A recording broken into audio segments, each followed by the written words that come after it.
Орон нутгаас Улаанбаатар хотод оюутан болж ирж байгаа залуусыг нутгийнхаа аялгаар ярихад үе тэнгийнхэн ангийнхан шоолох, дооглох хандлага ажиглагддаг. За үүнээс олж зарим оюутан аялгаа засаж халах аялга сурахыг хичээдэг.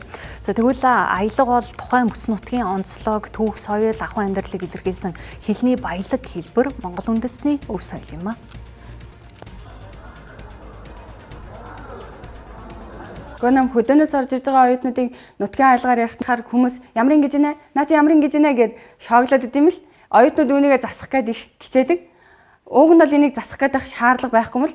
Ерөөдөө бол одоо аялахгүй ярьдаг болсон. Анх ирж байхад нэг саксон бөмбөг тоглох гээд бөмбөг гэдгийг бөмбөг хичээлээ цаавуулж лээсэн л та. Одоо идээгөө хоолоо идж байгаа шиг байна л тий. Тогтой чөлөөтэй л байдаг да. Жохон хэцүүлэлтэй байлээ. Тэгээ квинс ингээл хараад тэгэл өөрөө болохоор би гоолтойх. Тэгээд манай өрөөний охтууд нөгөө нэг усын халахаар тэгээд зааж өгөөд тэгэл нөгөө өрөөнд ингээ орчуулаад явчихдээ шүү дээ. Амар шоолж болол тэгэл жохон ичиж мичээл. Хүүхдүүд ээжүүд бол ер нь гуагаал амар ярьдаг гэх юм. Нутгийн аялга гэдэг нь буруу яриа биш, харин тухайн хэлний дархлаа, өв соёлын нэг хэсэг.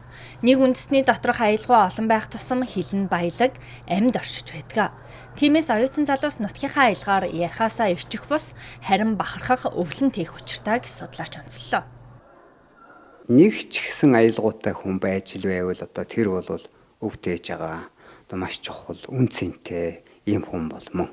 Манай хэлний хуулийн тодорхой заалтж байгаа.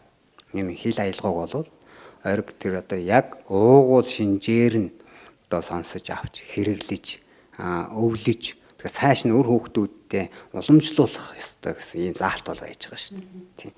Тэгэхээр энэ талаас нь авч үзэх юм бол яа харахгүй одоо энэ аялгуу ялангуяа наман аялгууг бол бид өнөөдөр өстой маш эмзэг болчихсон. Ерөөсөө инкрилиштэй болчихсон ийм салбар байна гэж ингэж үзэж байгаа.